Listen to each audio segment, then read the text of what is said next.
Hi student, welcome to selection coaching. आपका अपने channel selection coaching में मोस्ट वेलकम करते हैं।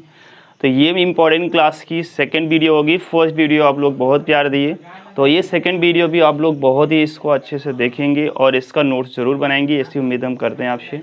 तो आइए हम लोग क्वेश्चन को देखते हैं। ये चैप्टर नंबर सिस्टम से चल रहा है अभी इम्पॉर्टेंट क्वेश्चन, हम चैप्टर वाइज इम्पॉर्टेंट क्वेश्चन को करेंगे। तो फर्स्ट क्वेश्चन आपके सामने है, इकाई अंक हमें निकालना है, ठीक है, यूनिट डिजिट हमें निकालना है। जब ऐसे क्वेश्चन आप किए भी होंगे नंबर सिस्टम में क्वेश्चन आए भी हैं। तो चलिए हम लोग देखते हैं इसमें करना क्या है। आपको सिंपल सा है, ध्यान देना है, इसके इकाई अंक को क्या कर लेना है, मल्टीप्लाई कर लेना है। सिर्फ इसके इकाई अंक को ही ध्यान देकर आसानी से इसको सॉल्व किया जा सकता है, ठीक है। देखिए जैसे ही हम इसमें करें गुणा, इसका इकाई अंक क्या है, 6 है और इसका इकाई अंक 8 है। तो 8 संग कितना हो जाएगा, 48 हो जाएगा। 48 की 8 लिख सकते हैं, या आपको इसलिए बताने के लिए एक बार मैं लिख रहा हूँ, 48 हो गया। अब सिर्फ इससे मतलब नहीं है, सिर्फ इसके इकाई अंक से मतलब है, ठीक है। अब इसके इकाई अंक से मल्टीप्लाई कहाँ करेंगे, सिर्फ 2 में करेंगे, ठीक है। तो कितना हो जाएगा, 8 दूनी 16 हो जाएगा। तो कितना आ जाएगा, 16 की 6 हो जाएगा। इसका मतलब 6 हमारा यहाँ आया, 16 में 6 इकाई अंक होगा, ठीक है। आप अगर देखें, ठीक है, अब यहाँ क्या हुआ, 6 हुआ, तो इसका इकाई अंक क्या हो जाएगा, इकाई अंक क्या हो जाएगा, इसका मतलब 6 हो जाएगा। तो ये बस ध्यान देना है आपको, ठीक है। सेकेंड क्वेश्चन इसी पे आधारित है, तो हम लोग इसको फास्ट करने की कोशिश करेंगे। तो आइए हम लोग देखते हैं। तो इसमें तो 0 हो जाएगा, मैं देख कर ही बता सकता हूँ, बट आपको कैसे देखना है वो देखिए। जब इसका मल्टीप्लाई इसमें करेंगे, 8 पंच 40, 40 की 0 हो जाएगा, और 0 का मल्टीप्लाई फिर क्या करेंगे, इसमें करेंगे, इसमें भी 0 हो जाएगा, क्योंकि 0 का मल्टीप्लाई किसी अंक में करने पर वो पूरा 0 बन जाता है। तो आप अगर ध्यान दें यहाँ, तो 8 पंच 40 हम लोग किए, तो इसका इकाई अंक तो 40 ही 0 ही लेंगे ना। तो 0 का मल्टीप्लाई जब इसमें करेंगे तब भी 0 आएगा, फिर इसका 0 इसमें करेंगे, इसके इकाई अंक में तब भी 0 आएगा, इसमें करेंगे तब भी 0 आएगा, इसमें करेंगे तब भी 0 आएगा। कहने का मतलब 0 का मल्टीप्लाई किसी में करने पर 0 ही आता है। तो इसका आंसर क्या होगा, 0। तो ये आपका क्या हो जाएगा, इकाई अंक हो जाएगा।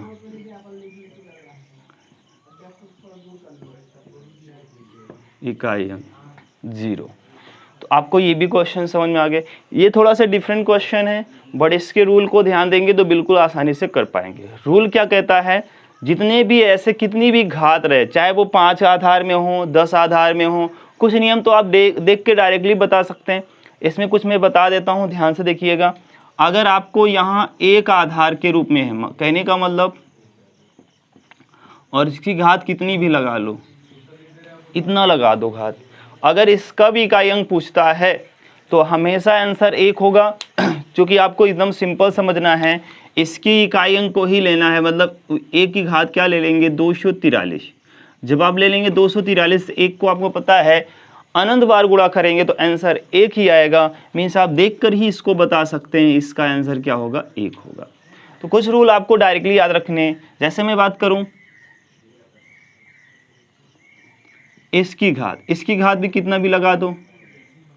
तो आप यहाँ ये ध्यान दो कि इसका इकाई अंक आधार क्या है, 5 है। तो 5 को भी अनंत बार गुणा करोगे तो उसके इकाई अंक में हमेशा यूनिट डिजिट हमेशा 5 ही बनेगा, मतलब 5 ही बनेगा।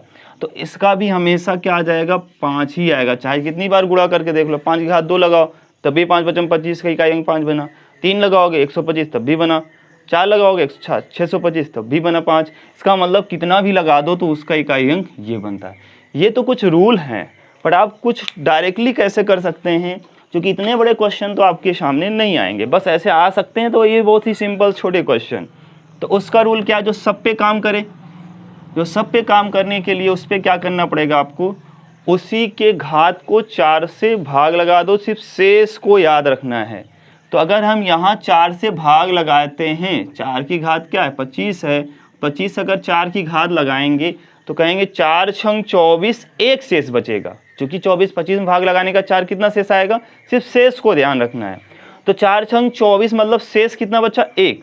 तो वही हमारा क्या होगा, घात के रूप में लगा देंगे 4 की घात 1।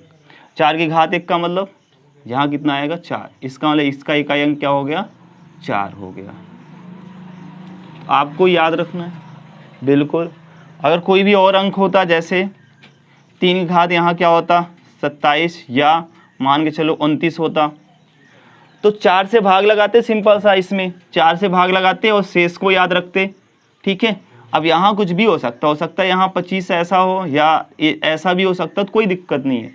अब इसके सिर्फ इकाई अंक के रूप में इसको लिख सकते हैं, थोड़ा छोटा ऐसे कर सकते हैं, इसको ऐसा कर सकते थे, फिर इसमें 4 का भाग लगाते, सिंपल सा वही 4 वाला रूल आपको पता है, सब पे काम करता, चाहे इकाई अंक 1 हो जाए 5 हो कुछ भी हो। ठीक है, तो 4 से भाग लगाएंगे, 4 छंग 24, 4 सत्ते 28, 4 सत्ते 28 आप बोल रहे हैं, इसका मतलब 28 से एक शेष बचेगा, तो यहाँ 1 आएगा। हो सकता है शेष 2 बचे, तो उसको 3 त्रिक 9 त्रिक 27 करते, 27 करने पर भी उसका 7 इकाई अंक देखना पड़ता। बस यही रूल है, बहुत ही सिंपल रूल है, आप समझ सकते हैं।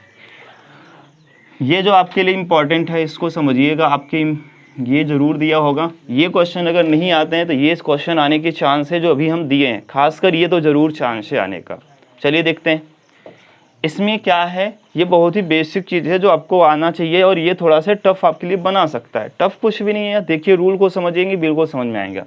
ये क्या कह रहा है, सिंपल समझिए, 1 की घात 3, 2 की घात 3, 3 की घात 3, 4 की घात 3, तो ये सब आगे देखो डैश डैश का मतलब है कि यहाँ 10 की घात 3 तक बना हुआ है, 10 की घात 3 तक बना हुआ है। तो इसका मतलब क्या है, अगर हम 1 से 1 की घात 3, 2 की घात 3, और आपको क्यूब वाला आपको तरीका पता है, बट हम यहाँ देखेंगे इसका मान कितना है 3025 से 3025 है, बस इतना आपको याद रखना है। अब यहाँ आपसे मान पूछ रहा है कहाँ तक का, 20 तक का, याद रख, बताइए आप आंसर। मतलब 2 की घात 3, 4 की घात 3, मतलब इवन का ये सम कर रहा है, उसकी पावर 3 भी है। तो आप समझेंगे यहाँ, अगर मैं 2 कॉमन कर लूँ, देखिए इसका रूल क्या है, बहुत आसान रूल है। 2 की अगर मैं 2 कॉमन कर लूँ, 2 कॉमन करने का मतलब क्या है, हमें घात के फॉर्म में कॉमन करना पड़ेगा, तो यही तो करना पड़ेगा। अगर हम 2 की घात के फॉर्म में कॉमन करेंगे तभी तो बनेगा हमारा काम। ठीक है, तो यहाँ कितना आ जाएगा, 1 की घात क्यूब, 2 की घात क्यूब, 3 की घात क्यूब। अरे ऐसे ऐसे कहाँ, ये 10 में भी तो 2 से भाग लगाओगे, फिर से देखना, 2 कॉमन करने का मतलब सब में 2 2 का भाग लगाया जाता है, कॉमन का मतलब रूल यही होता है, जब 2 का भाग लगाया जाता है 1 आएगा, 2 दूना 4 होगा, 2 तीन 6, ऐसे ही तो 10 में भी 20 में भी तो आधा होगा, तो यहाँ क्या हो जाएगा 10 की घात 3। तो आप अगर देखो तो ये जैसे है, क्या इसके जैसे बन गया क्या आप, तो इसका मान कितना है 3025 है, तो इसके स्थान पर हम क्या रख देंगे 3025 रख देंगे। लेकिन ध्यान दो, तो 2 की घात 3 है, 2 की घात 3 को क्या कहते हैं, देखो क्या कहते हैं, 2 की घात 3 को क्या कहते हैं, तो देखिए आप लोग ध्यान से अगर यहाँ देखें तो इसका जो होगा मान कितना है, यहाँ से यहाँ तक का मान 3025 है, तो यहाँ के स्थान पे हम क्या रख देंगे, और 2 की घात 3 को हम जानते हैं, 2 की घात 3 का मतलब 2 दूना 4 दूनी 8, 8, और यहाँ 8 हो गया, और इसके सब ये गुणे में माना जा रहा है, और इसका मान कितना है 3025 है, और ये गुणा कर देंगे तो आपका आंसर बहुत ईजिली आ जाएगा। तो 8 5 40, 8 दूनी 16, 4 20, कैरी 2, 8, यहाँ जब गुणा करेंगे 0 हो जाएगा, 2 आ जाएगा यहाँ, और 8 त्रिक 24, तो ये आपका आंसर हो जाएगा, क्या हो जाएगा, आपका आंसर हो जाएगा। ठीक है, तो ये था ये क्वेश्चन। फिर हम लोग इस क्वेश्चन को करते हैं, यहाँ तक जल्दी से नोट कर दिए, फिर आगे से बढ़ते हैं हम लोग। तो चलिए स्टूडेंट देखते हैं ये लास्ट क्वेश्चन अभी तक, इसके बाद और हम लोग क्वेश्चन देखें, नहीं 5 क्वेश्चन का ये लास्ट क्वेश्चन है, अभी लास्ट नहीं है, और सारे क्वेश्चन करेंगे। तो यहाँ समझिए क्या है, भाजक जो है वह भागफल का, ठीक है, यहाँ इंपॉर्टेंट पॉइंट है, जो भाजक है आपको पता है।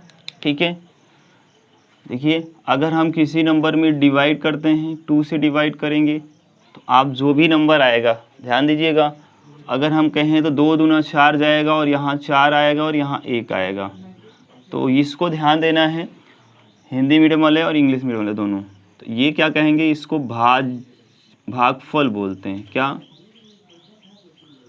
ठीक है, और इसको क्वोशिएंट बोलते हैं। तो ये याद रखेंगे। इसको क्या बोलते हैं,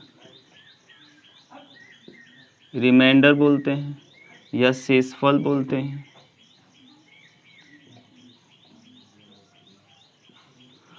और इसको क्या बोलते हैं, डिविडेंड या भाज्य, और इसको डिवाइजर। तो याद रखेंगे इसको भाजक। तो ये कुछ चीज़ें आपको पता होना चाहिए, इनमें रिलेशनशिप क्या होता है ये आपको पता होना चाहिए, और वो समझेंगे क्या होता है। समझे, अगर हम कहें कि अगर हमें 5 लाना है तो आप सिंपल सा क्या करेंगे, 5 फिर से लाना है, मतलब 5 क्या है, भाज्य, मतलब डिविडेंड। अगर हमें भाज्य लाना है तो आप कहेंगे सर ये 5 लाने के लिए हम सिंपल से इतना कर सकते हैं, 5 लाने के लिए हम सिंपल से ये कर सकते हैं, इन दोनों का गुणा कर सकते हैं, इन दोनों का मतलब भाजक और भागफल का मल्टीप्लाई कर सकते हैं। अब भाजक, ये फार्मूला आपको तो वैसे पता होना चाहिए, भागफल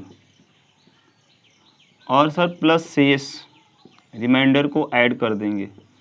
सर इतना अगर ऐड कर देते हैं तो हमारा जो संख्या है वो 5 प्राप्त हो जाएगा। सिंपल देखिए, 2 दूना 4 और 1 5, तो 5 हो रहा है। तो कहाँ से आया, भाजक भागफल प्लस शेषफल किसके बराबर, ये बीच वाला जिसमें हम भाग देते हैं, मतलब डिविडेंड या बोल सकते हैं भाज्य बराबर। तो ये रिलेशनशिप या ये फार्मूला आपको तो पता ही होना चाहिए। एक फार्मूला बन जाता है, इस फार्मूले को आप हमेशा याद रखेंगे, ठीक है। और इसको शॉर्ट कर क्या लिखा जाता है, यहीं से इंग्लिश वर्ड लेकर इसका, ठीक है, से divider, dividend is equal to लिया जाता है आपका क्वेश्चन और पहले डिवाइजर, तो divisor into question plus remainder, इसको आप शॉर्टकट भी लिख सकते हैं, ठीक है। तो इतना आपको तो याद होना चाहिए फार्मूला, तभी इस क्वेश्चन को कर पाएंगे, ठीक है। तो सबको याद होना चाहिए और सबको याद भी होगा। चलिए स्टूडेंट, ये लास्ट क्वेश्चन देखते हैं। यहाँ कह रहा है भाजक भागफल का 25 गुना है। भाजक, जो भाजक है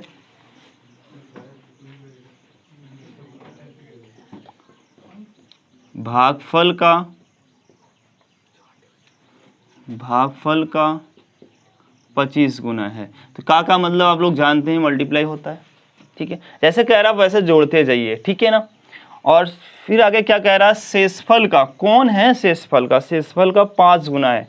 ये कौन है, भाजक ही है, क्योंकि भाजक के बारे में जब और लगा दिया जाए तो ये पहले वाले मेंबर के बारे में ही बात करेगा, क्योंकि यहाँ देखिए और लगा इनके बीच, इसका मतलब भाजक के बारे में ही इसको जोड़ रहा है। तो इसका मतलब भाजक फिर दूसरे कंडीशन में क्या है, दूसरे कंडीशन में भाजक क्या है, शेषफल का 5 गुना है ये, ठीक है। आगे कुछ दे रहा है, भागफल दे रहा है, ठीक है, क्वेश्चन दे रहा है, और भागफल क्या दे रहा है, भागफल 16 दे रहा है। बस आपका क्वेश्चन यहीं से निकालना है कि सबको फाइंड कर लो। अगर सबको फाइंड कर सकते हो तो बिल्कुल आसानी से ये आ जाएगा, ठीक है। चलिए देखते हैं। तो अगर हम भागफल को यहाँ रखें तो हमारा क्या पता चल जाएगा, भाजक पता चल जाएगा, ठीक है। तो हम अगर देखें तो इधर देखिए आसानी से, भाजक बराबर फिर क्या हो जाएगा, 16। क्यों रख रहे हैं, क्योंकि भागफल हमें दिया हुआ है 16 और यहाँ गुणे में 25, तो गुणा कर लेंगे, भाजक आ जाएगा। और 16 पंचे 80, 16 दूना 32, 400 हो जाएगा आपका, भाजक 400 हो गया। अब भाजक जब यहाँ 400 हो गया तो यहाँ से शेषफल निकाल सकते हैं, क्योंकि यहाँ हम क्या रख देंगे, भाजक रख देंगे 400। तो भाजक बराबर हमें देखना पड़ेगा कितना रख देंगे, यहाँ 400, और 400 भाजक है तो ये पता है, डायरेक्टली हम इसी पे रख देते हैं, शेषफल, शेष लिख दे रहे हैं, समझ जाओगे। और गुणे में क्या है, 5 है, अब बराबर में क्या है, भाजक है। और भाजक हमें पता चल गया कितना हम लोग निकाल चुके हैं, 400, तो यहाँ 400 रख दो, और ये 5 से काट लेंगे तो 80 आ जाएगा। तो शेषफल हमारा कितना आ गया, शेष या शेषफल कितना आ गया, 80 आ गया। बस हमारा सब कुछ पता चल गया और हम फार्मूले में रखेंगे। तो भाज्य बराबर अभी हम लोग सीखे थे, भाज्य बराबर होता क्या है, भागफल या भाजक, भाजक और भागफल, भाजक कितना है, भाजक हम लोग 400 निकाले हैं तो 400, ठीक है, भाजक 400। फिर भागफल कितना निकाले हैं, भागफल यहाँ दिया ही था, और कहाँ दिया है भागफल, 16 यहाँ क्वेश्चन में ही भागफल को दिया है, तो भागफल गुणे प्लस शेष कितना निकाले हैं, 80 निकाले हैं तो 80 रख देंगे, तो इजीली इसको कर पाएंगे। 16 चौको 64 हो जाएगा प्लस 80 कितना आ जाएगा 6480, ये इसका आंसर हो जाएगा। ठीक है, इस तरीके से क्वेश्चन को हमें सॉल्व करना चाहिए था। ठीक है, ये थोड़ा सा टफ हो सकता है बट ये क्वेश्चन आपको अपने बुक में ज़रूर मिलेगा। ठीक है, तो ये क्वेश्चन आप नोट कर लीजिए, अच्छा क्वेश्चन है। ठीक है, फास्ट करिए। चलिए बच्चों कुछ क्वेश्चन और देखते हैं। ठीक है, इसमें क्या आधारित क्वेश्चन है आपको ध्यान रखना है, एक भी टाइप का क्वेश्चन हम छोड़ना नहीं चाहते क्योंकि सारे टाइप का क्वेश्चन में कंप्लीट करना है। ये क्या है, कह रहा है 3 क्रमिक पूर्णांक संख्याओं का कुल योग कितना दिया है, 1350 दिया है। तो इसका अगर क्रमिक पूर्णांक संख्याएं, 3 क्रमिक पूर्णांक संख्याएं, तो आपको ध्यान रखना सबसे सरल तरीका मैं बता रहा हूँ, 3 संख्याएं ऐसे मान लेंगे। सबसे आसान तरीका है जब आप 3 से इसमें भाग लगा दीजिए, कितने से भाग लगा दीजिए, 3 से भाग लगा दीजिए, तो वो क्या होगा, सबसे बीच वाली संख्या आ जाएगी। इसका शॉर्टकट नियम है, इसका बेसिक नियम क्या है, बड़ा है। बेसिक नियम मैं समझा देता हूँ। बेसिक नियम पहले x मानो, फिर x+1 मानो, फिर x+2 मानो, फिर तीनों को जोड़ो और इसके बराबर कर दो 1350, तो आपको ये आ जाएगा, x का मान निकालेंगे और आ जाएगा। ये बेसिक नियम है, बट शॉर्टकट हम लोग देखते हैं। शॉर्टकट में क्या है, तो जितनी संख्या है उससे से भाग लगा दो। 3 संख्याएं थी, 3 से भाग लगा देंगे। 4 संख्याएं होंगी, 4 से भाग लगा देंगे, तो 3 से भाग लगा दीजिए, तो कितना आ जाएगा, 3 चौक 12, 3 पचे 15, तो सबसे क्या आ गई, बीच की संख्या आ गई 450। अब आपको पता है ये प्राकृत संख्या है, क्या है, प्राकृत संख्या है। अगर ये प्राकृत संख्या है तो फिर तो देखिए प्राकृत संख्या की अगर बात कर रहा है तो 3 से हम भाग लगाए तो हमारा जो आंसर आएगा बीच वाली संख्या वो प्राकृत संख्या आएगी। सिंपल सा 450 प्राकृत संख्या है। बट ये देखो कि हमें आगे अगर एक जाना है, जैसे हम कहें 3 है, क्रमागत का मतलब क्या होगा, 3 होगा, तो आगे वाली प्राकृत संख्या क्या आएगी, 4 आएगी। सिंपल सी। अगर मैं 10 कह रहा हूँ प्राकृत संख्या, तो 10 के आगे वाली संख्या क्या आएगी, 11 आएगी, नहीं आएगी। तो इसका मतलब 450 के आगे वाली संख्या क्या आएगी, तो कहेंगे सर 451 आ जाएगा। सर इसके पहले अगर जाना है, 4 के पहले वाली प्राकृत संख्या क्या होती है, घटाकर देखो 3 हो जाएगी, तो यहाँ भी क्या हो जाएगा, 449 हो जाएगा। तो आपको पता चल गया सबसे बड़ी छोटी संख्या ये है और सबसे बड़ी संख्या ये हो गई, और दूसरी सबसे बड़ी संख्या क्या है, दूसरी सबसे छोटी संख्या बोल सकते हैं, या दूसरी बड़ी संख्या भी बोल सकते हैं, कोई दिक्कत नहीं है। तो ये आ गया आपका। तो यहाँ देखिए आपसे क्या कह रहा है, सबसे छोटी सबसे बड़ी संख्या का क्या निकालना है, योग निकालना है। तो सबसे छोटी ये हो गई, सबसे बड़ी ये हो गई, योग निकाल लो, तो तुरंत देखेंगे क्या हो गया, 449 प्लस 451, इसको ऐड करिए आप, 9 1 10 हो जाएगा, 5 4 9 1 10 हो जाएगा। ठीक है, और 4 4 8 1 9, तो 900 आपका आंसर आ जाएगा। कितना आ जाएगा, 900 आपका आंसर आ जाएगा। कोई प्रॉब्लम नहीं, इस तरीके से इस क्वेश्चन को सॉल्व किया जा सकता है। फिर बच्चों अगर हम लोग सेकंड क्वेश्चन की बात करें, सेकंड क्वेश्चन बहुत ही अच्छा है, बहुत ही बेहतरीन है। इसमें आपको प्रॉब्लम हो जाएगी, मुझे पता है इसमें प्रॉब्लम होगी। ठीक है, तो देखिए इसमें क्या कह रहा है वो समझिए। 3 से गुणा, 3 से गुणा का मतलब यहाँ एक शब्द और लिख सकता है, यहाँ लिख सकता है 3 के, देखो मैं इसको अभी मिटा भी दूंगा, आपको सिर्फ बता रहा हूँ, 3 के, इसका मतलब होता है गुणज, ये बोल सकता था 3 के गुणज, ऐसा भी बोल सकता था, कोई दिक्कत नहीं है। मतलब गुणा करने का मतलब 3 से कटने वाली, जैसे 3 से गुणा का मतलब 3 3 त्रिका 9 3 चौक 12, मतलब 3 का टेबल, सिंपल सी बात है। लेकिन हम 3 का टेबल पढ़ेंगे तो आपको पता है 3 दूनी 6 3 त्रिका 9 3 चौक 12 3 5 15, बहुत सारे इनफाइनाइट तक होगा, ऐसा नहीं है। ये 3 के गुणज इनफाइनाइट होंगे। अगर लेकिन हमसे कहता है सिर्फ 10 गुणज निकालने हैं तो हम 30 तक पढ़ा पढ़ते हैं, सिंपल सी बात है। लेकिन यहाँ कहाँ है, लेकिन इसकी लिमिटेशन बता दी है, 100 और 200 के बीच वाली संख्या जो 3 से कटेगी वो हमें लेना है। तो हमारे लिए थोड़ा से प्रॉब्लम तो हो गया। ठीक है, प्रॉब्लम नहीं, अगर हम n का मान निकाल लें तो सिंपल से जोड़ सकते हैं इसको नियम। इसका n का मान निकालने के लिए एक फार्मूला मैं लिख रहा हूँ, उसको जरूर लिखिएगा।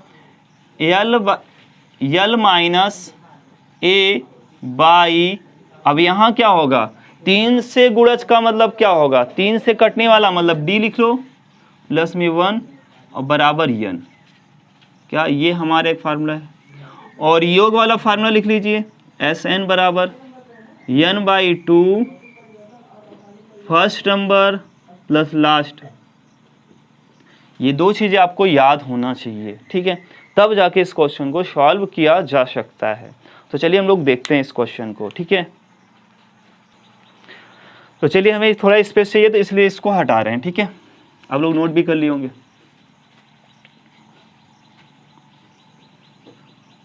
देखिए L क्या है आपको थोड़ा समझना पड़ेगा। L, A और D ये क्या होता है, ये अंतिम पद होता है। अंतिम पद का मतलब क्या है, अंतिम पद का मतलब क्या है वो पहले समझ लो। अंतिम पद का मतलब ये है 200 तो 3 से कटेगा नहीं, गुणज का मतलब 3 से कटने वाला, 200 तो 300 200 जो है 300 तो कटेगा नहीं, मतलब 200 के पहली कौन सी ऐसी संख्या होगी, 200 के पहले कौन सी संख्या होगी वही हमारी अंतिम पद होगा। मतलब कौन सी अंतिम पद है जो 200 के बीच में भी रहे और वह 3 से कटता भी हो, तो अब ये अंतिम पद हो गया। प्रथम पद का मतलब 100 के बाद आने वाली ऐसी छोटी संख्या बताइए जो 3 से कटता है, इसलिए वो प्रथम पद होगा, मतलब पहला पद, ये बोल सकते हैं प्रथम पद। ये डी क्या होता है, डी का मतलब देखिए जिसके 3 के गुणज की अगर बात करेंगे मतलब 3 सब में जोड़ेंगे जैसे मैं बात करूं आपसे 3 का गुणज क्या होता है, 3 का पहाड़ा भी स्टार्ट कर देंगे 3 से ही, 3 दूनी 6, 3 त्रिक 9, 3 चौक 12, 3 पचे 15, मतलब आप अगर ध्यान दें सब में 3 जोड़ा जा रहा है। तो अंतर क्या है, इसी को बोलते हैं कॉमन डिफरेंट, ये इसीलिए डी लिया गया है, कॉमन डिफरेंस से ही आया है डी। और ये बोल सकते हैं सर्वांतर, मतलब सब में अंतर कितने कितने का है, 3 बढ़ रहा है, इसी को बोलते हैं, इसको इसलिए सर्वांतर बोलते हैं, कॉमन डिफरेंट बोलते हैं, सर्वांतर, ठीक है। तो ये बातें आपको भी समझ में आ गई, ये चीज़ आपको पता होगा तब इस क्वेश्चन को सॉल्व कर पाओगे, ठीक है। तो आइए हम लोग देखते हैं इसके बारे में।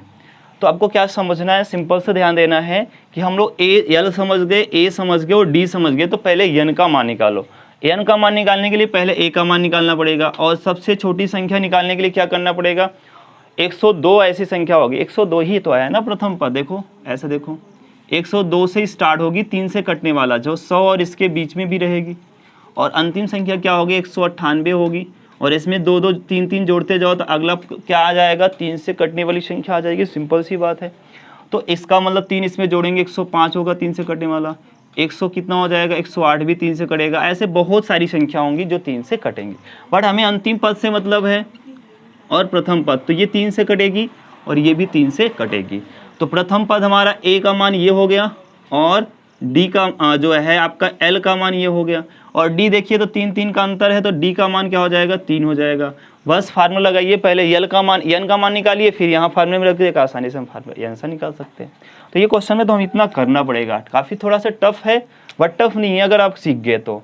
देखिए तो क्या करेंगे, पहले तो एन का मान निकालेंगे, एन का मान निकालेंगे, अंतिम पद 198 माइनस प्रथम पद 102 बटे में डी, अभी आपको बता रहे हैं 3 का अंतर है तो 3 यहाँ रख देंगे प्लस 1, ये फार्मूला यूज कर रहे हैं। तो 8 में से यहाँ 6 आ जाएगा और यहाँ 9 आ जाएगा, और बटे में 3 आ जाएगा प्लस में 1 बराबर n। तो n का मान जब निकालेंगे तो 3 से भाग देंगे, 3 त्रिक 9, 3 दूनी 6 प्लस 1, तो कितना हो जाएगा 33। ये चीज़ और हम पहले निकाल सकते थे, लेकिन वो आपको जब ये पूछता, देखिए यहाँ से 2 क्वेश्चन आपका कंप्लीट हो रहा है। पहला क्वेश्चन आपसे ये क्वेश्चन यहाँ पूछता होगा, आप इसका सेकंड चैप्टर जब करेंगे तो वहाँ भी ये भी क्वेश्चन होगा, मैं इसी क्वेश्चन को बदल के बता रहा हूँ, ध्यान से सुनना। बताइए कितनी ऐसी संख्या है, देखिए ऐसा बोल सकता है 100 और 200 के बीच कितनी ऐसी संख्या है जो 3 से भाज्य होंगी। ये क्वेश्चन हो गया, कितनी संख्याएं हैं जो 3 से भाज्य होंगी, किसके किसके बीच, 100 और 200 के बीच। देखो ये क्वेश्चन बन गया, एन का मान ही वहाँ निकाला जाता। तो वहाँ हम दूसरा तरीका एक बताए थे, सिंपल से बताए थे कि आप अंतिम संख्या में 3 से भाग लगा लेंगे, ठीक है, और पहली संख्या में 3 से भाग लगा लेंगे, पहले अंतिम संख्या में भाग लगाएंगे और पहली संख्या में भाग लगाएंगे, अंतर कर लेंगे, वही 33 आ जाता। अब यहाँ करके भी देखेंगे आएगा, 3 छंग 18, 3 छंग 18, जो भागफल जाएगा 3 छंग 18 का मतलब फिर 3 छंग 18 मतलब 66 ऐसी संख्या होंगी जिस शुरू से जो 3 से कटेंगी।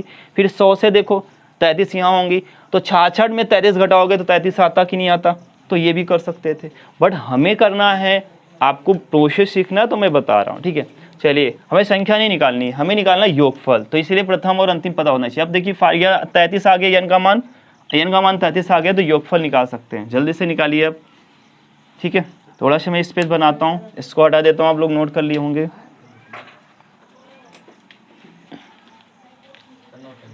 इधर दिख रहा है क्या? इधर दिख रहा है। चलो देखो, योगफल वाला Sn का मतलब होता है, अब देखिए Sn, n का मतलब कितने टर्म्स हैं यहाँ, 33 हैं, n का मतलब होता है 33, तो यहाँ आ जाएगा n 33/2। प्रथम पद कितना है अभी देखें आप, 102 है, और अंतिम पद कितना है, 198 है।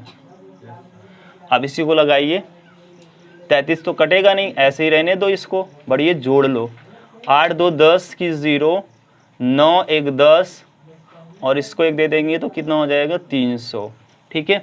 ये हो जाएगा आपका 300, तो इसमें 2 से भाग लगाओगे तो 105 150 आ जाएगा।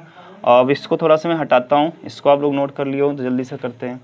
तो ये 33 गुणे 150, 33 गुणे 150 का गुणा करेंगे तो कितना आ जाएगा, 15 0 15 3 45 की 5, 15 3 45, 45 और कितना हो जाएगा 4, 45 और 4 कितना हो जाएगा 49, तो ये आपका आंसर हो जाएगा, ठीक है। तो ये था क्वेश्चन का सलूशन, थोड़ा सा है टाइप का, अलग है, डिफरेंट है, बस आपको ये तो करना पड़ेगा। जब ये इसी प्रैक्टिस हो जाएगी तो आपको जल्दी आ जाएगा, ठीक है। मैं वो क्वेश्चन नहीं छोड़ना चाहता हूँ जो आप अभी नहीं किए हैं, हो सकता है आपकी बुक में ना दिया हो, लेकिन ये क्वेश्चन आपको करने ज़रूरी है, कभी कभी आ सकता है, ठीक है। हमें तो नॉलेज रखना है। हो गया, तो देखिए हम लोग अगला क्वेश्चन करने वाले हैं। यहाँ बोला है 1 से 100 तक, या यहाँ एक क्वेश्चन आपसे ये भी कर सकता है, प्रथम 100 प्राकृत संख्या, मतलब यहाँ n का मान कितना हो जाएगा 100। कैसे हो गया, सिंपल सी बात, 1 से 100 तक गिनती लिखो, गिनती लिखो, नंबर लिखो, उसको ऐड करो, तो यही आपका आंसर क्वेश्चन का सोल्यूशन आ जाएगा। बट आपको ये करने के लिए आपको टाइम लग जाएगा, इसीलिए कुछ तरीके बनाए गए हैं। तो n का मान कितना हो गया, तो आपको योग निकालने के लिए, n प्राकृत संख्याओं का योग निकालने के लिए आसानी से कुछ तरीके बताए गए हैं। क्या है, n +1/2, एक इसका है नेचुरल नंबर या प्राकृत संख्या का योग का फार्मूला है। तो n की वैल्यू आपको डिपेंड है, तो यहाँ 100 हो जाएगा n का मान, तो तुरंत क्या करेंगे, 100 और गुणे में 1 जोड़ देंगे तो 101 हो जाएगा बटे में 2, 2 से काट लीजिए, 2 50, तो 5 एकम 5 0, 5 एकम 5, 0 लगा देंगे, तो ये आंसर हो जाएगा। तो आपको ये आसान वाला तो नहीं माना ही चाहिए, तो फास्ट नोट करिए, फिर आगे हम लोग बढ़ते हैं। आप लोग अगर मैं जल्दी से मिटा देता हूँ, पॉज कर लीजिएगा वीडियो, रोक कर आप आसानी से इसको नोट कर सकते हैं, ठीक है। तो चलिए देखते हैं अगले क्वेश्चन की ओर, ठीक है। अगला क्वेश्चन है लास्ट क्वेश्चन इसमें का, ये लास्ट क्वेश्चन। अगला क्वेश्चन देखते हैं, तो इसमें क्या कह रहा है, ये स्टार का मान निकालना है। आप ऐसे क्वेश्चन देखे होंगे डिविजिबिलिटी रूल में, विभाज्यता के नियम में ये क्वेश्चन आएगा। 3 टाइप का बनता है, 3 के विभाज्यता का नियम, 9 के और 11 के। तो यहाँ 11 का दिया है, तो इससे आपको याद भी हो जाएगा। एक बार मैं रिकॉल करा रहा हूँ, 2 से वे संख्याएं कटेंगी जिसके इकाई अंक में 0 हो, 2 हो, 4 हो, 6 हो और 8 हो, तो 2 से कट जाती है। अब कहेंगे सर ये कहाँ होना चाहिए, इकाई अंक में होना चाहिए, यूनिट डिजिट होना चाहिए।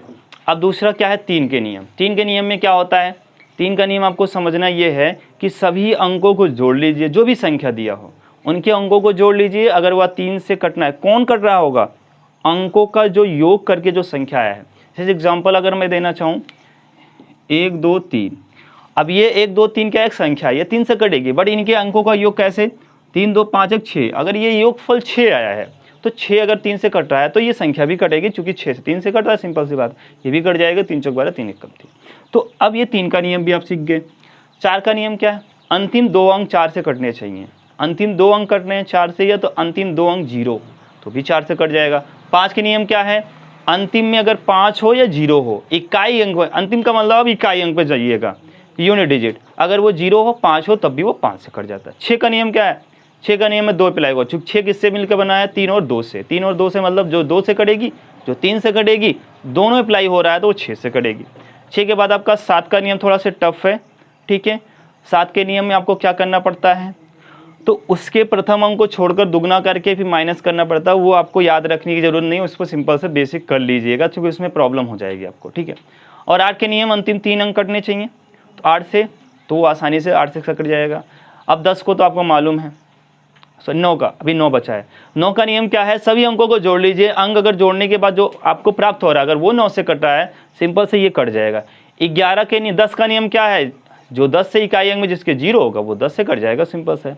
लेकिन 11 का नियम में क्या है, सम स्थान पे आने वाले अंक और विषम स्थान पे आने वाले अंक का अंतर अगर 0 है या 0 है या 11 के गुणज हो, समझो 11 के गुणज का मतलब 11 के पहाड़े में आने वाली संख्या, मतलब 11, 22, 33 ऐसी कोई संख्या है, तो वो संख्या हमेशा किससे डिविजिबल है, वह 11 से 11 से डिविजिबल होगा, सिंपल से ये डिविजिबिलिटी रूल है, ठीक है ना।